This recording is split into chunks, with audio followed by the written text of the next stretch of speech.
Hi guys, welcome to the Improvement Season podcast. It is me, Steve Hall, and over there is Pascal Floor. How is it going, Pascal?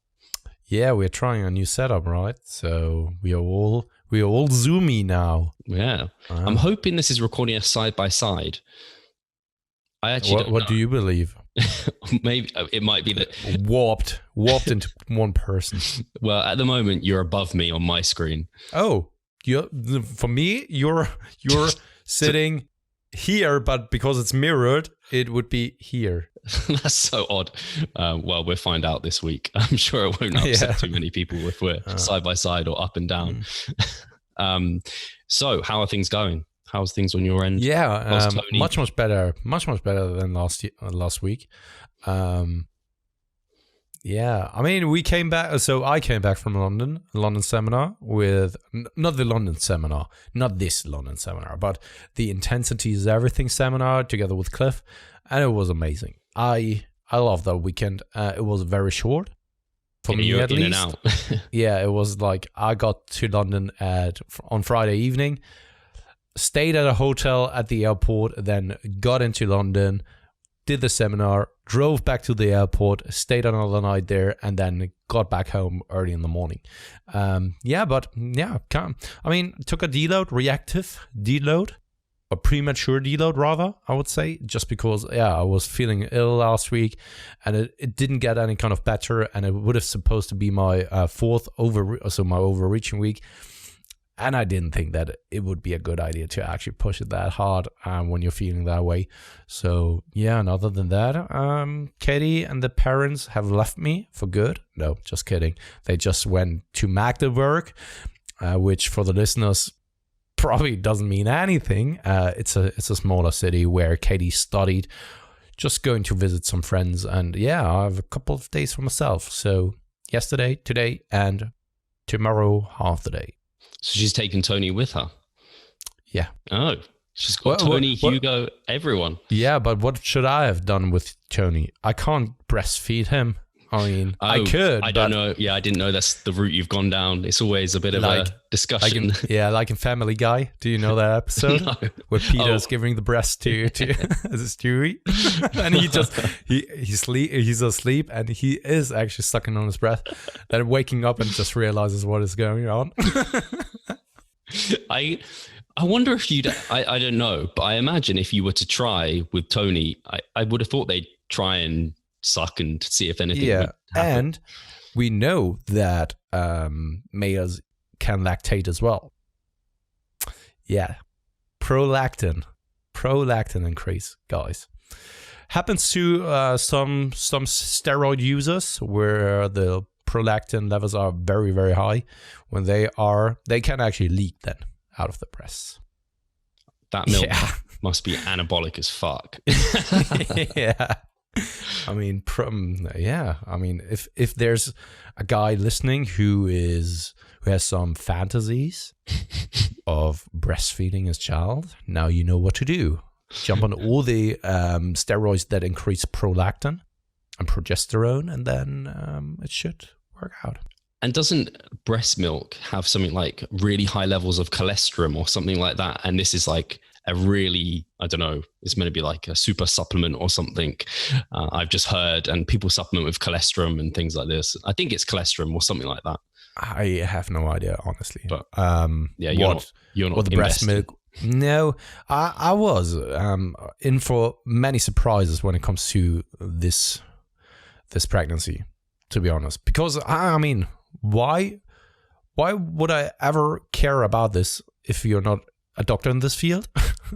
Or actually your wife is pregnant, right? So I was so clueless. I was so ignorant when it comes to these kind of things. And still there are so many things I have no idea about. It doesn't surprise me. This is the same way. I think it's almost probably most, I won't say every man, but most men probably are very, very similar. I certainly would be because I have no idea what. Yeah. I guess it all hits you kind of a bit rapidly as well, but at least you have Katie who has been there, done that, and she kind of knows what she's doing. And her PhD is in this. PhD? Have I given her? No, it's not a... I was going to say I've given her too much. And how's it going with your child? She's learning slowly. I almost lost her actually the other day. For whatever reason, the lead all got tangled, and I ended up dropping it. And then she like started running into the road, and I had to like stomp on the lead. And then she was like, "What the fuck's going on?" And I was what like, a father you are. I was like having a panic attack, and she was just like, "Come on, let's walk." And I was like, "God, you almost died here, I swear." Yeah. But no more barking through the night. She does sometimes bark at like 6:30 a.m. in the morning, which isn't too bad because I'm just getting up. But I'm guessing other neighbors are probably like, what the fuck is this dog doing? But yeah, she's getting much, much better. She licks excessively though. And this is something I want her to stop doing because I end up like stroking her and then I'm just soaked in dog licking saliva and I stink. I'm worried I just smell of dog constantly, but it's getting better. And the really unfortunate thing actually, because I think Charlotte said, I think Ada's making you happier, which is cool. It's certainly it's occupying my time. So if I have time deficits, rather than being on like Instagram or social media and just like, I don't know, sometimes just aimlessly scroll, I'm being with her, which I think is better for me as just living my life. But my steps on average are definitely up at least 5,000 every day. And I'm not even walking her that much. It's just lovely. Taking her out for the toilet and then like, that's a 10-minute walk, 15-minute walk. And it's like, you just rack up steps. It's just like, so that means like 200 calories more per day. Yeah, that I'm going to actually just assume it. And it's hard now because that'll be 4,200 calories, which I did manage to get down yesterday. But I haven't been posting my weight up on Instagram because it's just not back up yet. So I was just like, there's just no point until I'm back up at 200. I've been sitting around, I was like 198 this morning, and I'm just hoping it's suddenly going to, like, it tends to do that for some reason. It suddenly just comes back on. So I'm hoping it will do. But I felt actually, I was saying to Charlotte, I felt a bit down about like training and everything in regards to this mass recently. My motivation just dipped because of, I guess, being ill, suddenly having Ada, struggling to get my food down, not really feeling like I was progressing as I like to.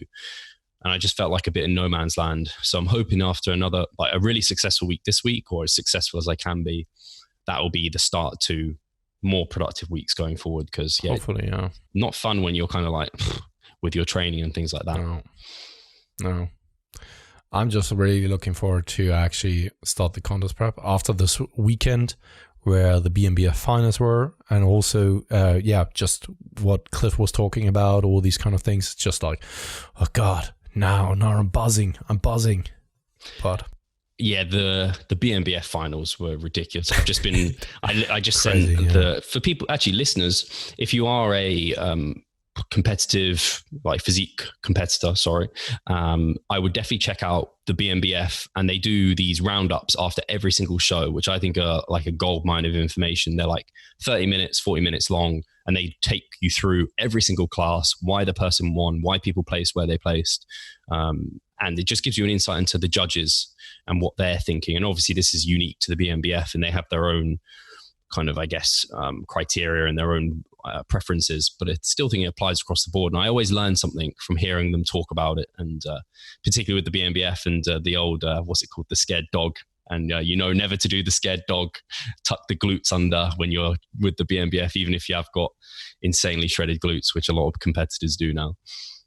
Yeah, it's this year was just like, some classes were ridiculous. I had one competitor in the juniors, and the juniors, even the judges were like, I was just watching that video as well, and the judges were like, it was a very, very, very good class.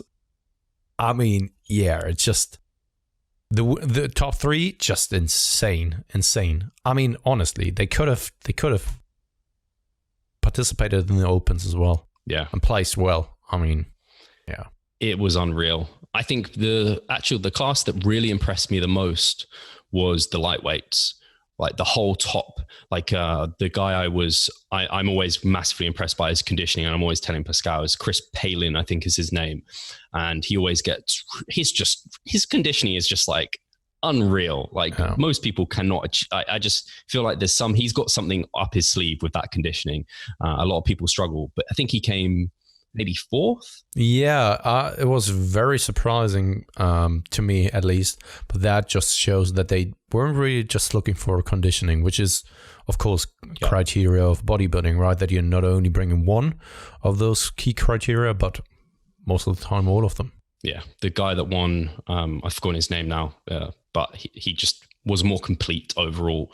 Yeah. And yeah, it's like you said, there's more criteria than just being peeled, but obviously paying to your strengths does sometimes help. I think Chris won the lightweight last. I mean, Chris flipping competed last year as well. He won the WNBF, not WNBF, the UKDFBA British finals for the lightweights, I believe. So yeah, he's doing very well. He brings the walnuts to a next level. Yeah, exactly. I mean, honestly, his glutes, holy shit, holy shit. It makes me really excited, especially like you said, with the Cliff weekend that's gone by, kind of where Cliff was emphasizing the making sure to plan enough time within the contest prep. And I said my big take home, and I don't know if this was a big take home for you, Pascal, but he was very on it. Like if you're not on your rate of loss for a week, you're having a deduction. And I was absolutely. Like, ooh. Yeah. Funny enough that it was sticking with you so much, because I took it from me and my working style.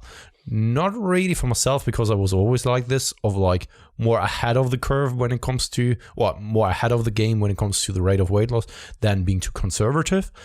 But when it comes to clients, I now am more like a proponent of, after this weekend, like, because there was so much, it was so compelling to me what he said there, that it was like, yeah, that's totally true. You can always like pull back if you are then the next week shooting over a little bit, right?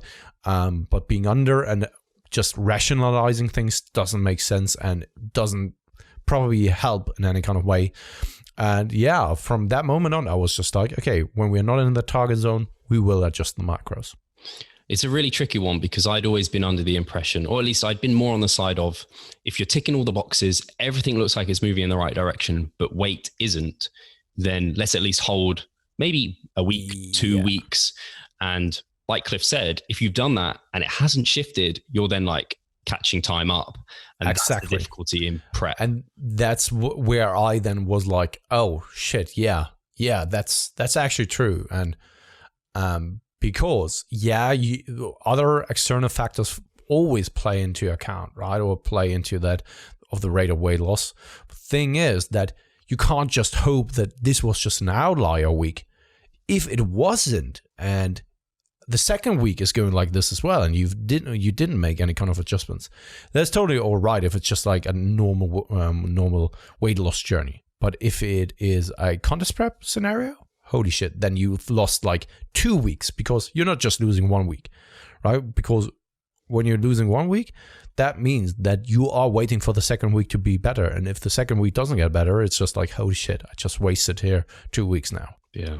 It definitely was a bit of a kick up the arse or it made me rethink some of my coaching practices for contest prepping.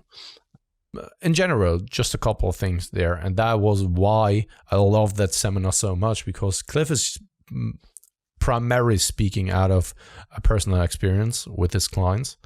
And because of that, I found it so cool. And because it wasn't he isn't necessary in our bubble, I would say. So, and that is a good thing. That is a very good thing, I would say, because you're so easily biased due to you being in your usual environment, because everyone around you thinks the way you do, right? Then you think, or then you come to the belief that, yeah, you're right.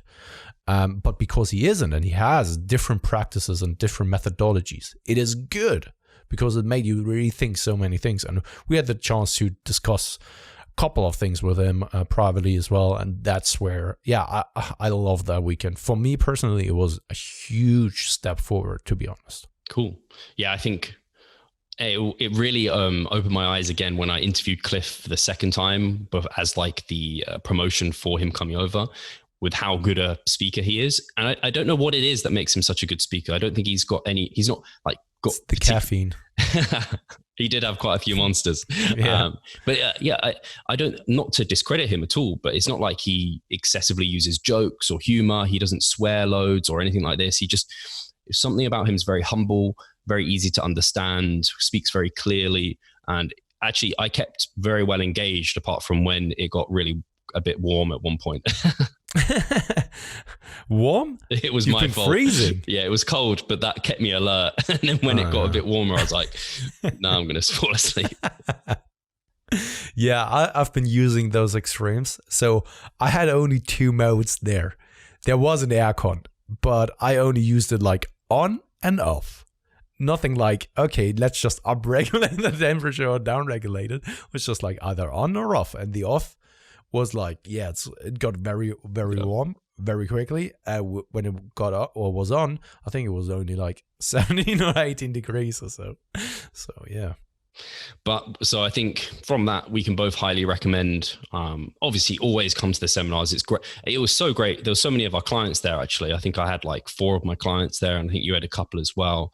It's always great to actually interact with them and to see them like you come overseas and interact. And they always get so much out of it as well. Like whenever I have feedback, like their next check-ins, like I'm so pumped from being there and interacting with everyone. These seminars are worth gold in connecting. Yeah. I've never met Cliff in my life before. We've never talked, right? And it's something completely different to just send him a message because he has no connection to you, right? He will reply then very superficially. And now we actually talked and got along very, very well. He said at some point to Heidi, his girlfriend, like, that could have come out of my mouth. Pascal, we've never met before, but we have so many things in common. It's just crazy. And like these kind of things you will only experience once you get to an event like this. You never know who you meet. Yeah. Never, right? And funny enough, because Cliff brought up his story, how he got into the industry, it was also kind of accidentally. He trained in this gym and 2 people approached him like, hey, can you help me with my prep? And this is where it all started. Yeah. Yeah, it was very inspirational hearing his story, not only as a coach, but also as a competitor, talking about how I think he said he was the lowest scoring on the, I forgot what the natural kind of bodybuilding potential calculator, Casey Butt's formula. Oh. And that cracked me up quite a lot when he said that. I was like, that's the best thing was when, who was it again? Was it Brian Whitaker? I don't know. So at one show, like, oh, I remember you. Yeah.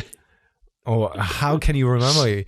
Yeah, because you didn't even look like you belong on stage. Oh, shit. I remember you for being skinny.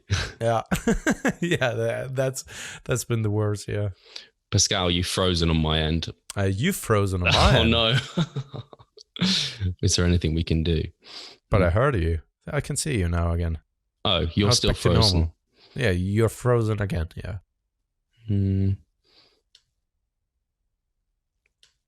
Hey, you stopped my video. Oh, I've asked to start it again. Yeah. Back again. Now you're moving. Yeah, and you're moving too. Cool. That's annoying. At least I know how, if that happens with people, I can do that. Stop their video or something. I can't remember where we left off now. Oh, Cliff. Oh, okay. Let's kick in here. So I was going to say, for those of you who are interested in picking up, we did film it. We have high quality footage. Anyone who's bought the previous seminars the last few years, we get professional recorders in. They do a fantastic job with the video and the audio. So you can pick that up. It'll be on sale once in a few weeks, I suppose, when they finished editing it. And we'll make sure that's up for a reasonable price. I'm sure a lot of people will be interested in seeing what Cliff has to say. Something in between 100 and 9,000 pounds. We did make a loss on the seminar, so we need to make some money back. Yeah, that's true. Hey, don't disclose it. No. The seminar was a full success. I mean, it was. But, yeah, it was 100%. We'd do it again, wouldn't we? Yeah. Financially, it was like not as successful. I was just saying it so people would feel sorry for us and just, become a Patreon supporter. Yeah. We're broke. That's why Katie and I bought a house now. Actually, that's news. So they might as well now expand news, on that. Yeah. We are poor because of that. No, because of the seminar now. That's why I need some money. Please support us over on Patreon. Support Pascal's house fund. Yeah. Because I'm poor. I need a house. No, nothing really much to say there. We've been thinking about buying a house for a very long time. Prices have been very high. I wasn't eligible for a mortgage because of self-employment as of yet. Thing is, then we looked at a house that was recommended by Katie's stepfather. And we looked at it. We're like, yeah, shit, hey, this is perfect, because we just started looking for, or we decided to look for a house that is decently sized, but nothing crazy, because we don't want to spend the rest of our lives there. We want to actually live there with our children, have a garden there for the children, decently sized once again, but something that will last for the next 20 to 30 years for us personally. And once the kids are out of home, once we are retired, we are then moving up to the Baltic Sea, where I'm coming from, and spend the rest of our lives over there, right? That's why we decided it would be stupid to have a proper house, right? Now it's just like, I don't even know what it's called on English. Whereas houses together. Terrace, a terrace? House, I think. Yeah, probably. And for half the price of what we anticipated in the first place. It sounded very reasonable. Yeah, I was like, couldn't get a house that cheap. Yeah, and we just had a discussion with Katie's parents then, and it was just like a little bit of a disappointment, because we came to the realization, okay, we still can't afford that, even going through all of the things. And then all of a sudden, I got a call here from Katie today saying like, okay, my parents just bought the house for us, and it acts like a mortgage for us, because I'm not eligible for a mortgage. They buy the house and we are paying them over the next couple of years, so that we can get that house. It's crazy. It's a little bit outside of Berlin, but like 500 meters behind the border. So I'm not a Berlin guy anymore. I'm then in Brandenburg. I can't train at the gym I used to, but it's a good trade-off for a house, I think. Yeah. Right. Me and Charlotte need to get our acting gear if we're looking to potentially get a house, because I think Ada ended up just taking our eye off the prize there a little bit, but actually want a garden. Like you want a garden for your children, we want a garden for our child. And we have a very small garden, but it's fucking enough for kids to play in the summertime, to just be naked, kick a ball run around, right? It's very small, but the thing is, what do you want with a huge garden? Thing is that you need to take care of that. Either you need to hire someone who takes care of that, or you need to do it yourself. And to be honest, I already have not that much time, and the time I have available, I want to have it with my family or for my motorbikes. Sack off the motorbike. Now you're a gardener. No, I'm a gardener. Yeah, next hobby. And that one is actually very, very small and sufficient, I would say, right? Because the kids will. How long will they play there? Up until they're 8, 10 or so, and then they have other interests. And then a big garden is just like, a nice thing to have, but nothing that someone can really benefit of, right? So, but that's news, and very exciting, very exciting. I can't see how long we've been recording for on here, so I think we've been like half an hour. Is that right? I can see that on my audio recording, and it's like 24 minutes. Oh, okay. Cool. I thought we'd blabbed on for ages and we weren't going to get as many questions done as I had hoped. But we could, I was going to use that as a transition towards the questions, which hopefully, guys, you listened last week and we said we're going to be requesting questions in our free Facebook group. Hopefully many of you who wanted to ask questions joined. I know sometimes, I think even recently, we got a question come through for the comments on YouTube. I guess Pascal will refer you to the group, because it just makes it impossible to collate them from all over the place. We ask that you join the group, which is free, and it's a great group with loads of great people. And then it's kind of first come, first serve. So we're going to be we got a lot of questions this week, which is awesome, to be honest. Yeah. And it's my turn to ask them. So I might as well start with the first question, which is from Michael Kutsukos. Is that how you'd say it? Kutsukos? Yeah, Kutsukos. That works. Like Greek, I would say. Thoughts on someone who has got into lifting at the late age of 35 plus? That's so close to us both now. Yeah, especially to me. What would a natural lifter expect to see compared to someone who began lifting at less than 20 years old if they took an evidence-based approach? I know genetics come into play and it may be anecdotal from your perspective, but curious as I'm behind this boat and would love to hear your experience as coaches. I find it really hard to answer, actually, because first and foremost, I'm not the biggest fan of actually the genetic seeding, for example, right? Telling someone what's your genetic capacity or limit is, because we never know. And probably time is your biggest enemy when it comes to that. Before you actually reach I think that before a human actually reaches their genetic ceiling, time is not in their favor and things will slowly decline. I think that no one has ever done that probably as of yet, because I think we've discussed it in the past. The closer you're probably getting to that, the less likely things that have worked in the past will work now for you. And then you have to tinker around, figure out what works now. And if no one ever before you has been there at that point, probably it takes a lot of time then to figure out where you or what to do next. So it's like there's the adjacent possible, that is the ceiling in scientific literature that opens up a new chapter in science. So let's just say someone discovers back in the days, someone discovers the atom, right? When that happened, so many other people discovered the atom quickly after as well, or like at the same time, even though that they've been at different places, because all the science and all the technology led to that moment. Same goes for this. It could very well be that in 10 years from now, science and technology has developed to a point where many discoveries will happen at the same time and open up a completely new chapter to what we've deemed as impossible or never deemed possible at all. Right, so in that case, it's just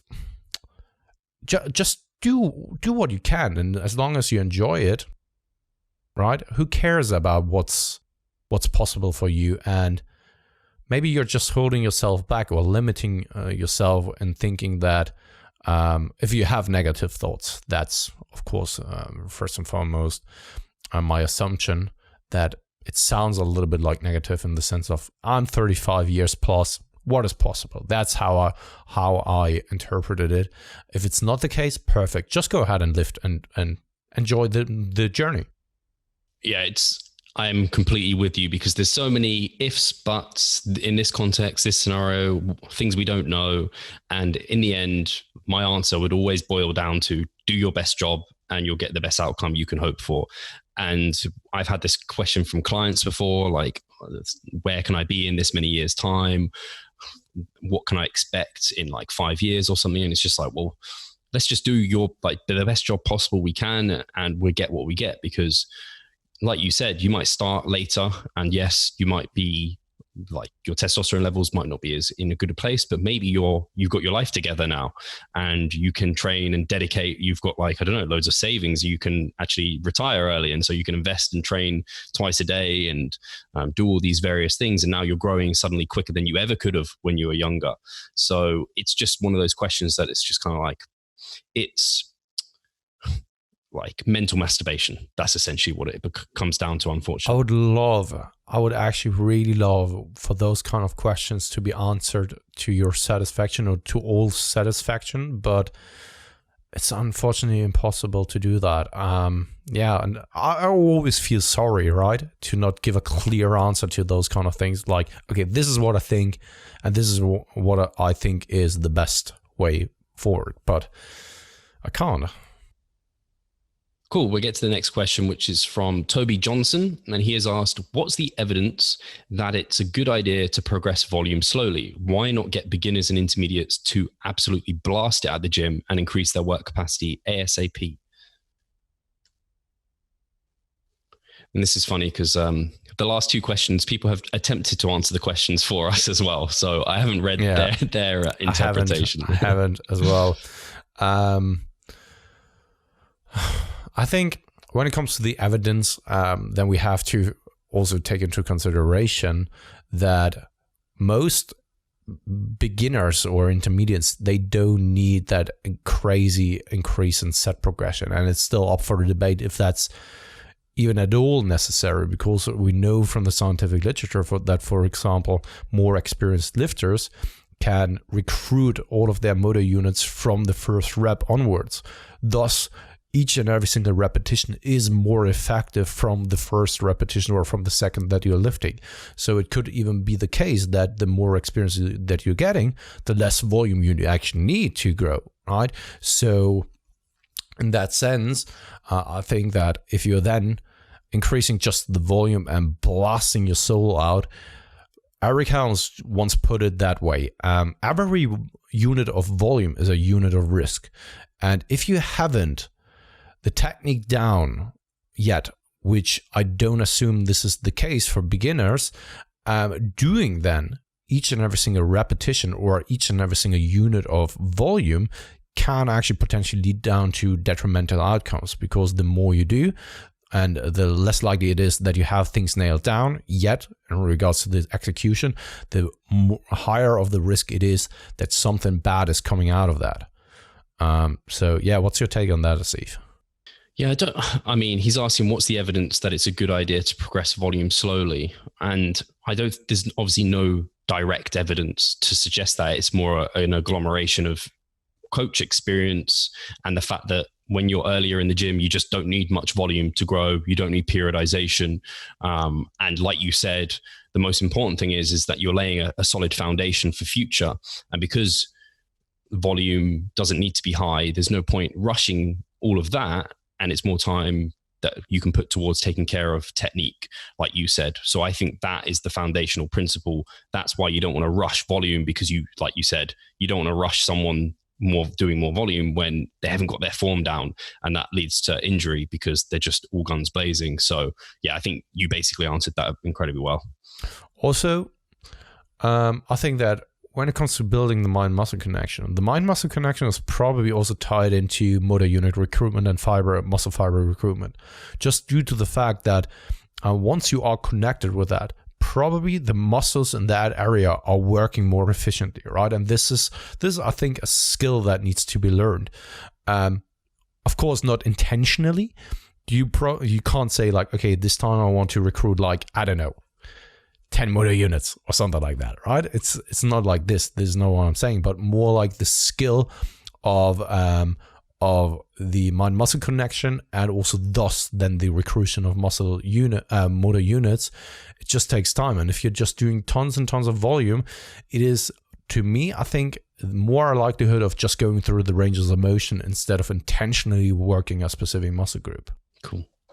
Right, let's get to, we have a few questions here. And in fact, I forgot that during these Q&As, we're meant to prioritize Patreon supporters. Oh, yeah. So I forgot to scan down and see if there were any. But Andrew does support us on Patreon. Cool. So I can answer Andrew's question. Or he's got quite a number of, he's got 5 questions. So we'll go over these and hopefully Let's make it quick then. Yeah. Like he's rushing through the questions and we are rushing through the answers. It's like blast, quick fire. Yeah. So is decline pressing worth implementing? No. Yes, when you are injured and you can't do benching anymore. I think that maybe it has its place then, but other than that, I don't think it is. Yeah, it's not something that I put in as a program for standard, because I find more value in flat pressing with an arch and then incline pressing for the kind of clavicular head, and decline pressing is generally just a pain in the ass to do and not worth as much as doing it flat or incline. Oh, I can see the comments again. It's always the thing when you're talking about decline pressing and also rec pulls. There are always some people who are like, but it works for me. Yeah, and it works for me. Avoid decline and overhead press. Just never do that. You've heard it here first. So 2, why am I drier in the morning? I would say de-stressing, and so that you're not in that hide and flight mode. And also probably a little bit of dehydration going on when you're sleeping like 8 to 9 hours. I wanted to say hasn't had a shower yet, but you're in terms of I think you're completely right. The dehydration Oh God, and probably like de-stressing, probably less bloated, no food in the stomach. I think that's completely where it is. And yeah, we just know good sleep. Probably after a poor night's sleep, you also look shittier in the morning. It's after a good night's sleep tends to bring a good look. So awesome. How lean is too lean to maintain? I can't give a clear answer to that. It's one of those questions once again where it's just like, okay, it very much depends on the genetics and also your environment, and I think even your activity level on a day-to-day basis and stuff. Yeah, I think because I do know and remember the time when I was weighing 64 kilograms, right? And I was just skinny fat, and I had such an easy time of only eating something like 1,800 calories without a doubt. And now I'm already sometimes struggling with it, just like, okay, I'm on a diet, 2,300 calories, I'm losing weight. God, this sucks. And I have to be active and stuff. Yeah. So.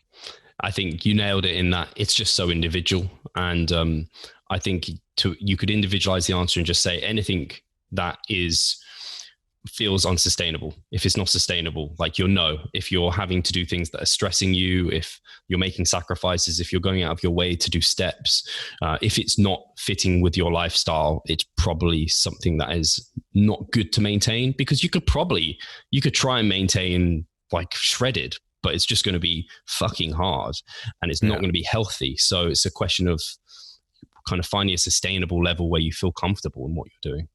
I think boiling it down to priorities in life is probably the best way to go about it, because being at a certain leanness would probably impact your environment.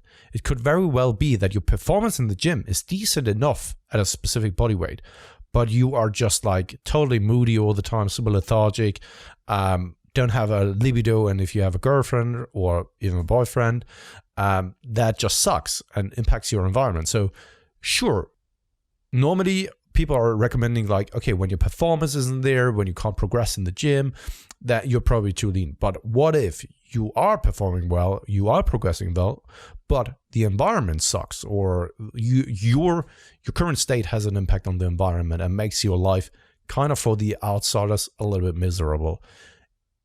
Right. So yeah, you can always look at it from different perspectives, but yeah. Cool. 4, how long, if needed, could you stay stage ready if you had a few shows in a row without looking worse? I know that some people stay too long in that stage ready condition, and it is detrimental for them. How long is too long? No one can tell you, right? Because it could very well be that individual thinks that, well, let's just say he is stage ready for a warm-up show. He could probably stay in that area for a little bit longer than someone who is super shredded and diced to the T's, who has the conditioning of worlds, for example, right? So yeah, I think that Valentin Tambosi actually tried to hang around for 6 months or so. And after a certain point, it was just like, okay, I'm just getting worse and worse, and I have to cut it here now. Yeah, we'll be getting Valentin, and that's something I want to dig into with him, talking about his experience with that. But I think the kind of analogy I always think of is when you're down at that level of leanness, it's like you're in like slowly burning in a fire every day. It's a stressor just being there. So you can't sustain that for very long. And like you said, maybe a month, but if you've got a show you probably want to show in a month or like in 6 months, so that you can actually build some body fat back up, get a bit healthier, and then diet down again, because you don't want to hang out there too long. And I don't know if it would change for guys on gear versus not, because I know Andrew is obviously assisted. I imagine if you're on assistance, it might be a little bit more maintainable. You might be able to double those time courses at least. I can't say whether you can actually say for certain like double them, but I think yes, it's probably much easier to maintain that. But yeah, you'll be able to tell, because I imagine your physique will just slowly start looking worse, and it will just you'll be trying to you almost can't maintain it. Like you're trying to maintain that look, you're doing the same, you're doing your cardio, you're ticking the boxes that actually maintains that body weight, but the stress is building up. You look softer, muscles don't look as full, you don't look as crisp. It's similar to like Broderick said to me when we did our extreme peak week. He was like, you can only really use this is like a one-time only trick. Like you have to wait another few months before you try this again, because it's such an extreme state to put your body in. You won't respond the same. And he always says, like, if you practice a peak week, you've just thrown away like time, and you've thrown away potentially how sensitive you will be to that peak week, which I always find interesting. So just the body's so sensitive in that state. You just don't want to mess around with it too much or mess around being there too long. So yeah, it's such an interesting area because we're never going to get good research. So we can't really do anything but give our experience. And even if we do, it's like you said, it's probably not applicable for the next time that you're peaking. Yeah. Right, it's so interesting. Every peak week is different because the environment and the state you are in is different. Having like 1 kilogram less body fat on you is changing things drastically.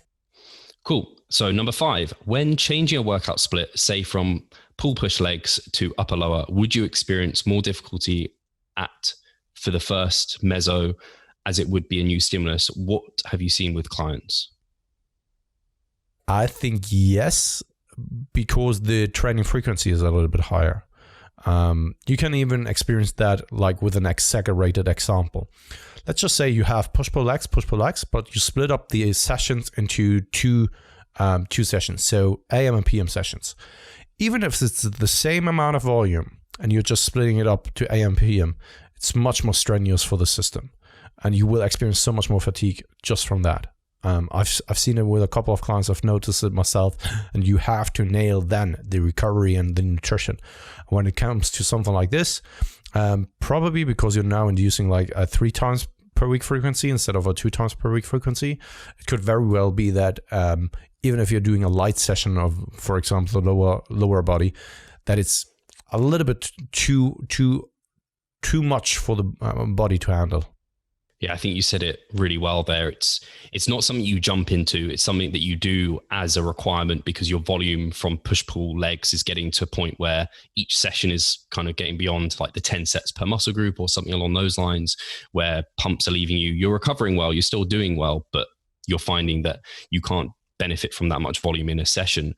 So by the time you transition to it, it's still going to be a bit novel, and you have to take care of those first few weeks to get used to that new split. I even found, because I had last week basically off, coming and repeating week 3, doing the same volume as I had planned, I'm like, damn, this is crushing me more than I expected because I've kind of become desensitized again to it. So I potentially have learned that maybe after a week that I've been ill like this and I repeat the week, I should scale back the volume at least, even if I'm intensity and reps are going up.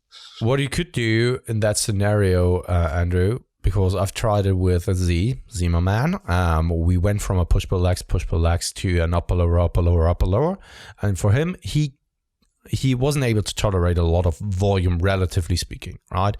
So for him, a lot of volume looked like, as for someone else, little volume, right? But he's also jacked as fuck, so he can probably recruit a lot of muscle fibers from the first rep onwards. But for him, like 3 lower body sessions were just too much. So what I've took away from this is when you're going to transition from a 6 days per week push-pull legs split, why not do 5 days a week first with 3 upper body sessions and 2 lower body sessions. Distribute those the upper body sessions onto those 3 body days now, and distribute, of course, those 2 body days. You can leave it like this, and then after a while, maybe incorporate a 3rd lower body day. This allows you to first play with the idea of having 3 upper days where you are training that muscle group, so the back and the chest and the entire upper body, like 3 times per week instead of only twice per week, and then see how you're recovering. If that's going well, you can actually play with the thought of incorporating a 3rd lower body day and start on the low side of things. Maybe incorporate that in the middle with a light lower body day, and if that is going well, up the volume and up the intensity on that 3rd day that is in the middle. Cool. And he had one final comment. I don't know if we don't need to really go over that final comment. We don't need to. So, were there any other Patreon supporters? I'm just trying to check. You have so few that you actually know them, or what? No. I've asked them to write supporter. So if you haven't written supporter, I have not picked you yet. I don't know all of our Patreon supporters. I have to check them. So I don't think there are. So we can just go to the next person. Excellent.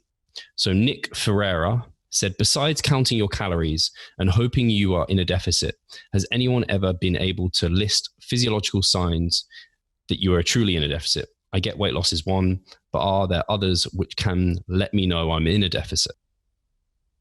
Well, I mean, depending on the length of the deficit, there are a lot of signs that you can detect physiologically. I mean, not really detect in that sense, but things such as libido, for example, things such as elevated hunger, are a couple of things. What I would say even moodiness is a little bit Hunger.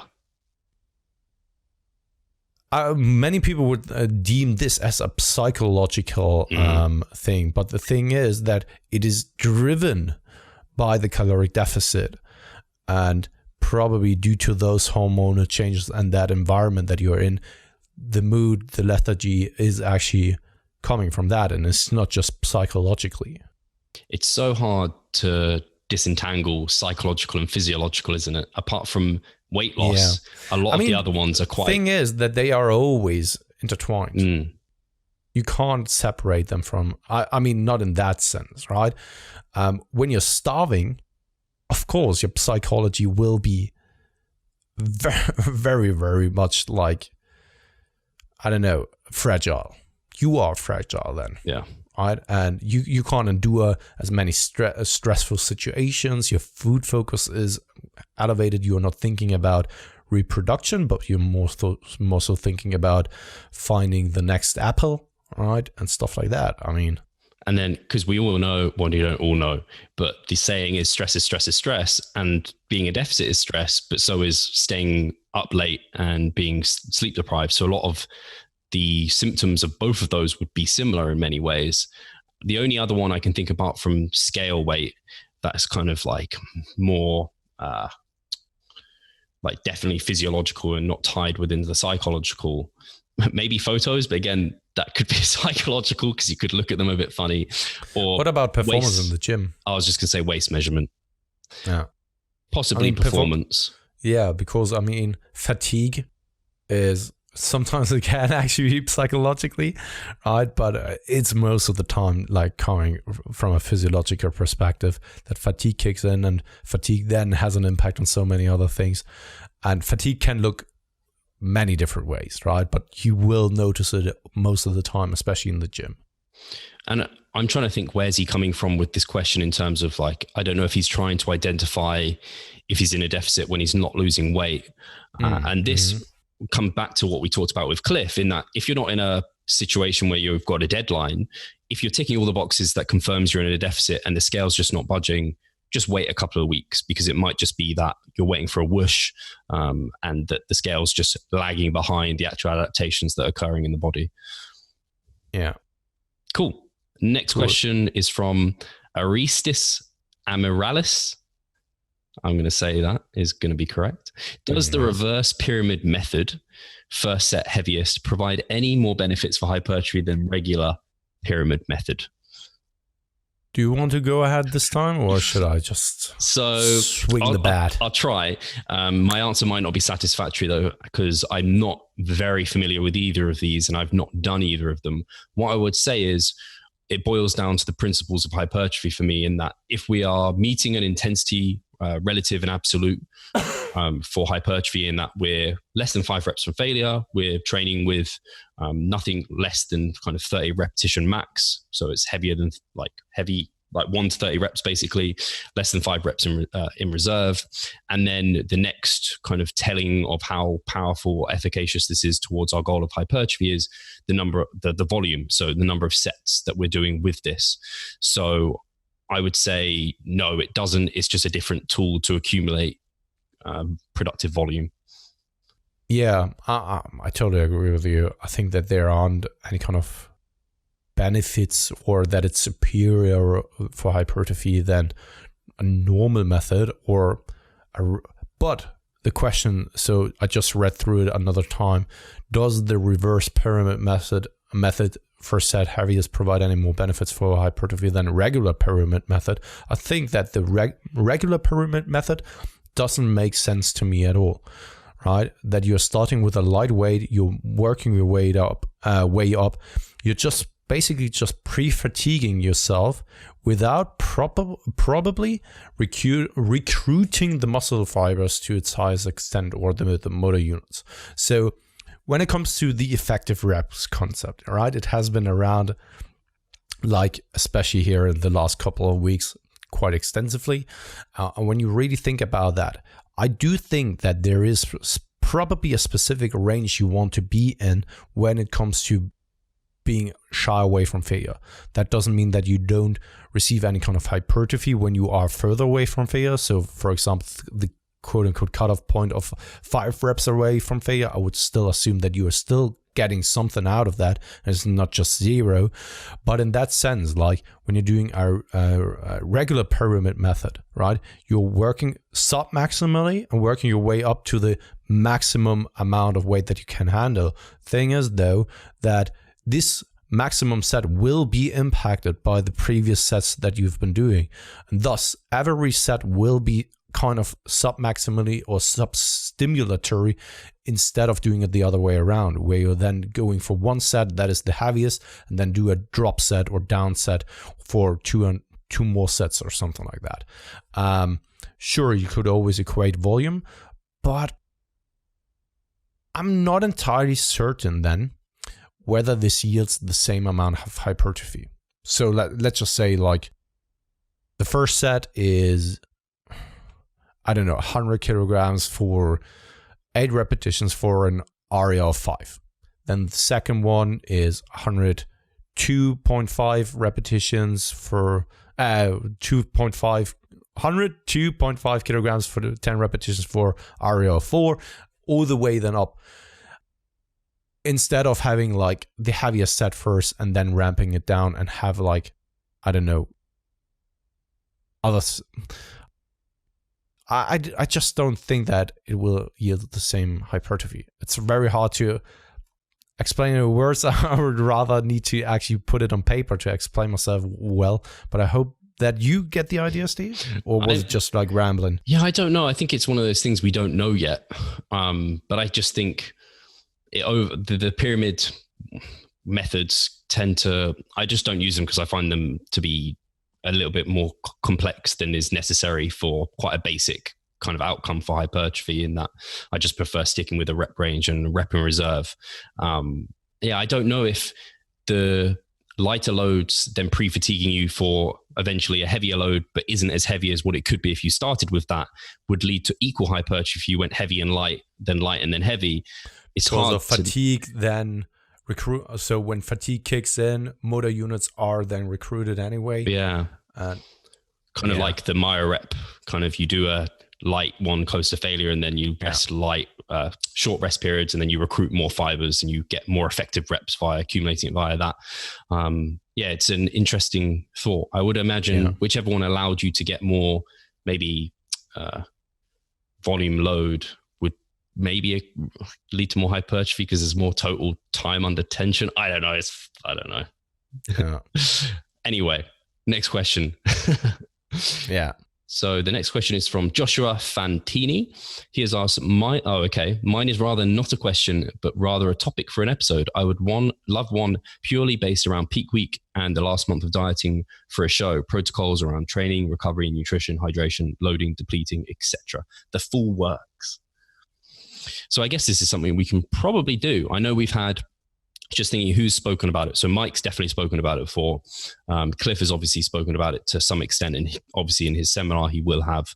Alberto spoke about it when he came on and talked about like the bodybuilding taper. And then Broderick Chavez has talked about it as well. So maybe, we need a roundtable. Dr. Joe.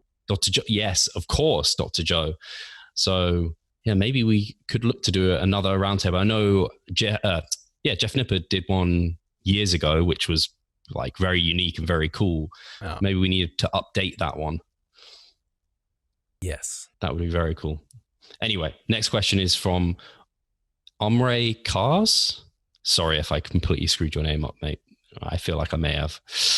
So, opinion about doing one pre-activation set before performing heavier sets, one set of 15 to 20 reps with 2 to 3 reps in reserve before doing a 4 by 6 to 8. This way, I'm better able to have a much better mind-muscle connection, but can use less weight due to pre-exhaustion. We kind of just discussed this. Yeah, and I think that this is totally sufficient. If you truly feel the muscle, then better. And sometimes a little bit of tenderness and soreness, if that's present and you go into the workout, you have a better mind-muscle connection. Yeah, I've found you probably noticed that, right? And if that allows you to have a better mind-muscle connection, I think that it's probably worth it. As long as you can still match like total volume and it doesn't really fatigue you to that extent that you, I don't know, that the performance drop is so significant. Yeah, I would agree. Awesome. So Louis Raoult, I don't know, Raoult, please discuss recovery strategies for older lifters. He's 57, I assume. Do we need to consider taking a day between sessions? I think it's the difference between old lifters and young lifters isn't really that different. So what I mean by that is, of course, the approach, the methodology, how you go about recovery modalities. I think it's still the same. Once you feel recovered, totally fine. If not, reassess your situation, reassess your training protocol. For some people can only like train 4 days out of a week because they simply can't recover from the amount of what they are doing. If you can recover from more, do more. Yeah, I think it's the principle. It's when I do the same when people ask like for males versus females in a given scenario. And I'm kind of like, well, if you start with the principles that we know that apply to everyone, you can then individualize from there.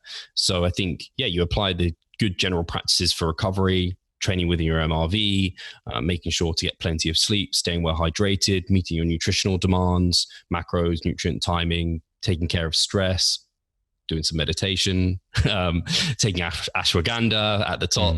I think once you've kind of ticked all those boxes, you just then do your best job and you'll kind of get what you get. Because I think it would also be different for someone who is that old and been lifting since they were like 15 versus someone who has been lifting since they were maybe 40, because the person who's been lifting longer probably has accumulated way more injuries, I would imagine, and maybe they can like train with lighter loads and use machines more, maybe utilize blood flow restriction training.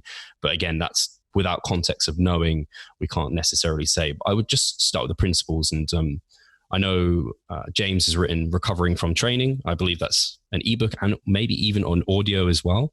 I think that would be a fantastic resource. That's a good place just to like, it's like a recovery Bible. You can just dip in and find things. I think overall, a well-trained 57-year-old is probably recovering better than a non-trained 30-year-old who's now starting lifting.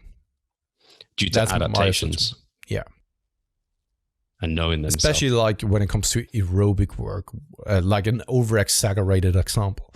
Someone who has been running for his entire life and is feeling fine without any kind of, I don't know, injuries here and there, nagging things, but just feels healthy, would probably recover so much faster from things than someone who is just starting training now with 30 or so. Yeah, I think maybe it was Mike who said there becomes a point when you're older and your like max recoverable volume becomes below your like minimum effective volume.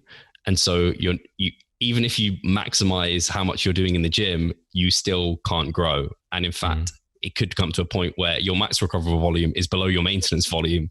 And then even if you're doing your best job in the gym, you're slowly losing muscle. Shit. That's scary. Time to take drugs. May well be. So hopefully that helped. Joseph Kaufman has asked, when adding sets, should you add another set at the same weight or add a down set? When adding sets, should you add another set at the same weight or add a down set? So are we speaking about reactively adding a set or a pre-planned added set? Because it sounds to me like it is more on the go, right? Mm-hmm. Like, okay, I add a set now, because other than that, I would always add that to the repetition range that it was intended, instead of now doing a down set. Cool. Yeah, my rule of thumb is if we're dropping much below 5 repetitions, then we may be not getting the best stimulus to fatigue ratio on those reps, and they may be becoming very fatiguing. So you might want to add a down set in that scenario. I don't often do it because normally it doesn't fall into that area, but that's my rule of thumb at least. Yeah. I only add down sets when it's like I want to accumulate volume.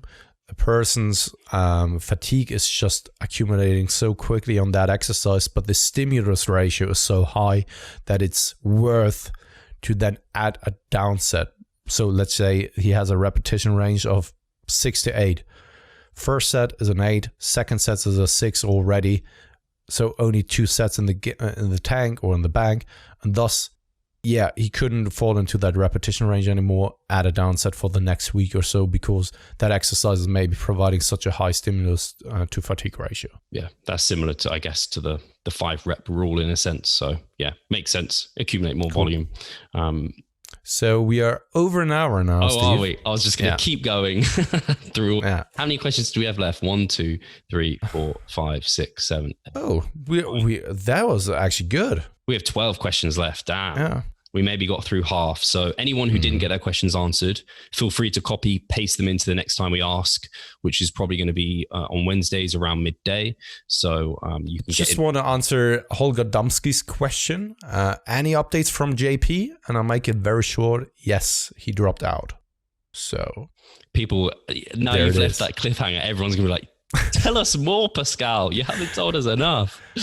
No, for the respect of yeah, exactly. I'll just leave it here. No, for the respect of Jordan, I mean, I think he's quite open about it, right?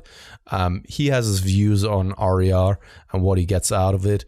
I differ from his opinion and from his observations, because yeah, it was just too short of a period to actually make any kind of conclusions or draw any kind of conclusions out of that.